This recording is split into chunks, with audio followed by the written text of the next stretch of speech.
All right. Are you ready to unpack Acts chapters 22 through 24? Yeah, let's do it. We're talking trials, testimonies, Yeah. and some serious divine intervention. Yeah, you said it. All centered around Paul. And remember, this is the same guy who used to be Saul, the one who was out there persecuting Christians left and right. Yeah.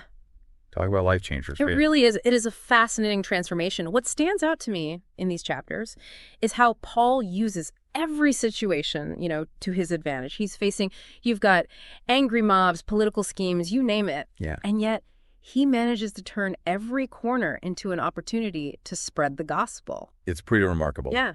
Let's start with Act 22. Okay. Where Paul finds himself facing down a mob in Jerusalem. You're right. They're ready to tear him apart. Yeah. And he decides to address them in Aramaic, their own language. I'm curious, what do you think was going through his mind at that moment?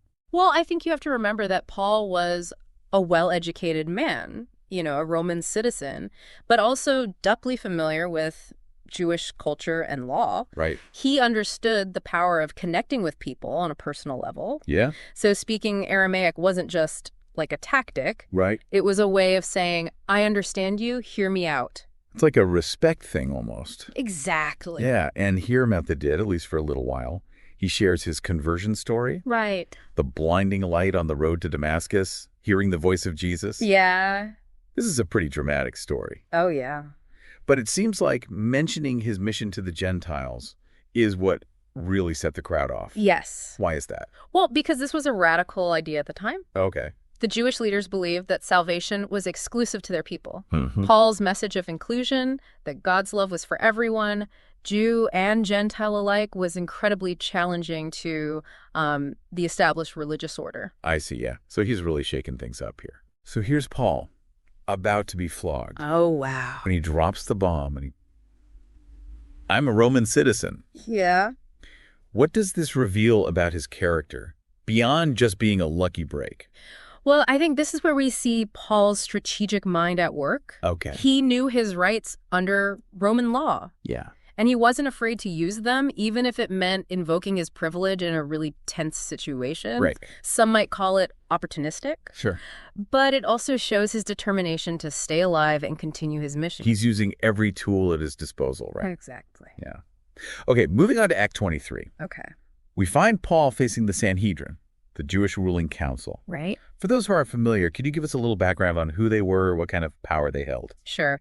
The Sanhedrin was essentially the Supreme Court of Jewish religious and legal matters. Okay. They had the authority to interpret the law, to settle disputes, and even issue punishments. So pretty powerful group. Oh, yeah. Appearing before them was a big deal. Right. And in Paul's case, the stakes were incredibly high. Absolutely. And how does Paul handle this high-pressure trial? It seems like he was walking a tightrope, Right.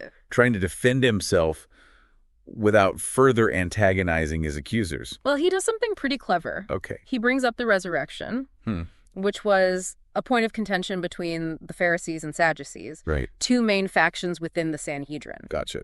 And this causes chaos. A little bit. Basically throws the council into disarray. Wow. Was it divine inspiration or a calculated move? Yeah. Yeah. It's hard to say, but it definitely worked in his favor. It's a smart move either way. Yeah. It does make you wonder about the role of divine intervention in all of this. Right. In the middle of all the chaos, Paul receives a vision of Jesus, who promises him that he will testify in Rome. Yeah. What do you make of that? Well, I think it's a powerful reminder that even in the darkest of times, even when we feel surrounded by opposition, God is still at work. And that promise must have been a source of immense strength and comfort for Paul. Yeah. A reassurance that his mission wasn't over, no matter what challenges lay ahead. Yeah, he's got this bigger purpose driving him, right? Absolutely. Right in the middle of all this, we've got another twist. Okay. More than 40 men are plotting to kill Paul. What? It's like something straight out of a spy thriller, I know, right? Then his nephew enters the scene, Okay. overhears the plot, and reports it. Talk about a close call. That's incredible. This is crazy. Wow. Yeah, talk about divine intervention. I know. This is a great example of how God often works through unexpected people Right. and events. Yeah. Paul's nephew might seem like a minor character. Sure. But his actions have huge consequences. Absolutely. And it also highlights the very real dangers that Paul faced. This wasn't just a theological debate. His life was constantly at risk. It's serious business. Okay. And then, to top it off, the Romans, who initially arrested Paul, become his protectors. Wow. They even assemble an army of 470 soldiers to escort him to Caesarea. That's amazing. It's hard to imagine a more unlikely set of allies. Yeah. Talk about a turn of events, huh? This really speaks to the unpredictable nature of God's plan. Mm-hmm.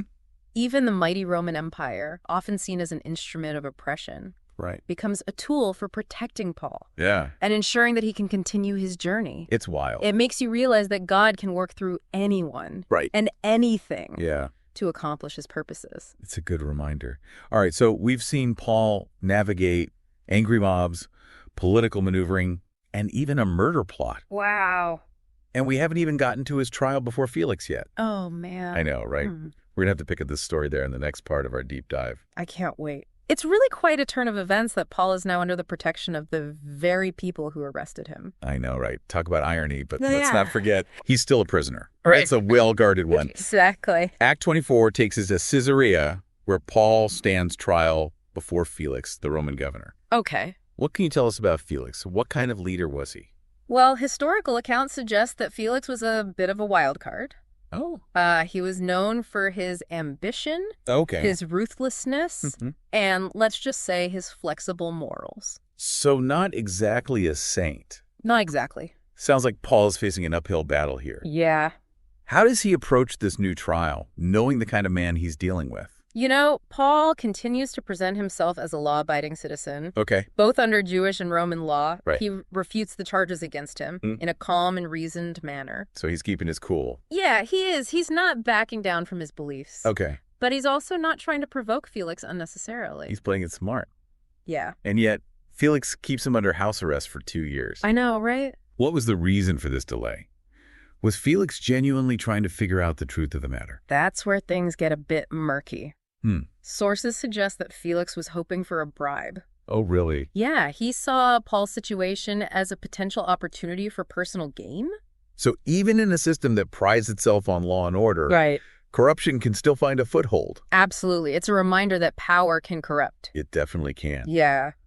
So here's Paul, stuck in limbo, waiting for a resolution that never seems to come. Right. I'm curious, how does he use this time?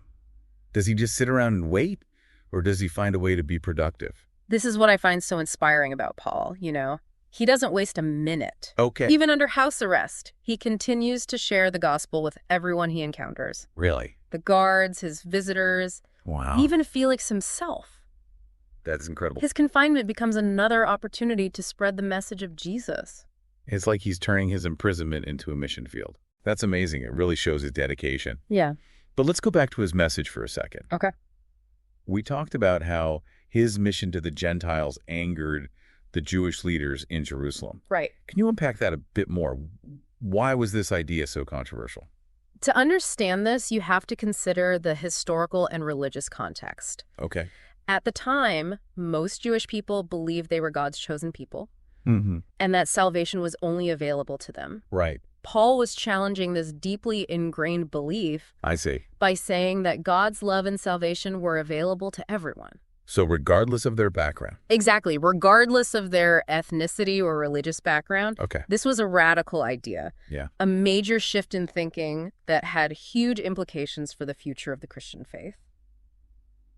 It's interesting to think about how this message of inclusion continues to be relevant today. I know, right? In a world where we still see divisions and conflict based on religion and ethnicity. Absolutely. Paul's message is a timeless reminder that God's love transcends all boundaries and that we're all called to embrace each other as brothers and sisters. Regardless of our differences. Exactly. Okay, let's dive back into the trial before the Sanhedrin. Okay. We talked about how Paul cleverly used the divisions between the Pharisees and Sadducees to his advantage. Right. Can you explain a little more about what those differences were and how Paul exploited them? Sure. The Pharisees and Sadducees were two distinct groups within Judaism with differing interpretations of the law and religious traditions. Right. One of the key points of contention was the belief in the resurrection. Okay. The Pharisees believed in the resurrection of the dead, while the Sadducees did not. I see. Paul, being a Pharisee himself, knew this. Right. And he strategically brought up the resurrection during his trial, Okay. knowing that it would cause an uproar and divert attention away from himself. It's like throwing a smoke bomb. Exactly. Yeah, it was a risky move. It was. But it seems to have worked. It shows that Paul was not only a devout believer, right, but also a skilled rhetorician, someone who understood how to use language and strategy to navigate complex situations. Absolutely. He was able to adapt to his audience, to understand their motivations and beliefs, and to use that knowledge to his advantage. Yeah, that's a valuable lesson for anyone who wants to be an effective communicator. It is. Whether you're sharing your faith, advocating for a cause, or simply trying to make your point in a meeting. Exactly. Now, before we move on to the final part of our deep dive, okay, I want to touch on something you mentioned earlier. Sure. The fact that Paul was constantly facing danger. Right. This wasn't just an intellectual debate for him. Yeah. It was a matter of life and death. Absolutely. What does that tell us about the kind of commitment he had to his mission? It shows an extraordinary level of courage and conviction. Yeah. Paul was willing to risk everything, his freedom, his reputation, even his life, because he believed that the message of Jesus was worth it. That's powerful. He was fully committed to spreading the good news, no matter the cost. It makes you think about what we are truly willing to sacrifice. It does. For what we believe in. Yeah. What are we willing to stand up for? That's a powerful thought. It is. And it leads us perfectly into the next part of our deep dive. Okay. Where we'll explore the significance of Paul's journey to Rome. Right. And the lasting impact of his message. It's incredible to think about all the different situations Paul's been in now. Angry mobs, Jewish leaders, even a Roman governor. I know. He's been through a lot. But despite all that, he never stops sharing the good news. You know, it really gets you thinking about just how far he was willing to go for his mission. Absolutely. And it's interesting because his approach, it wasn't always confrontational. Right. Think about, his time under house arrest. He could have easily become, bitter or withdrawn. Yeah. But instead, he uses that time to engage with everyone he comes into contact with. So Felix, the guards. Yeah. Yeah. Anyone who came to visit, he saw them all as opportunities to share his faith. It's almost like he turned his house arrest into a platform of its own. Yeah, I like that. That's a good way to look at it. Right. It challenges me to think about the ways I might be limiting my own platforms for sharing what I believe in. Right. It doesn't have to be this grand stage, Right, exactly. It could be as simple as a conversation with a neighbor or a coworker. Yeah, absolutely. It's about recognizing those everyday moments and just being open to engaging with people authentically. Yeah, that's good. Now, going back to Felix, we know he wasn't exactly a virtuous leader. No, not really. He was hoping for a bribe from Paul, which just adds another layer of complexity to this whole story. It really does. It's hard to imagine being in Paul's position, unjustly imprisoned, facing a corrupt official, and yet he still refuses to compromise his integrity. I mean, he could have easily taken the easy way out, but he chooses to stand firm in his principles. Why do you think that was so important to him? Well, I think it speaks to the depth of his conviction. Okay. Paul truly believed that he was living out God's purpose for his life. Right. And he wasn't going to betray that, even if it meant prolonged imprisonment. Wow. This wasn't just about getting himself out of a tough situation. This was about staying true to his calling. It makes you wonder what we would be willing to endure for our own beliefs. It really does. But let's not forget the overarching story here, Paul's journey toward Rome.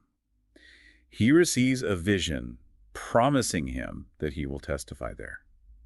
Why was reaching Rome so important to him? Well, think about it. Rome was the center of the Roman Empire. Right. The most powerful force in the world at that time. Okay. If Paul could reach Rome and share the gospel there, it had the potential to spread throughout the entire empire and beyond. That's a good point. It was a strategic goal, a way to amplify his message on a massive scale. It's amazing to think about how one person's journey could have such a far-reaching impact.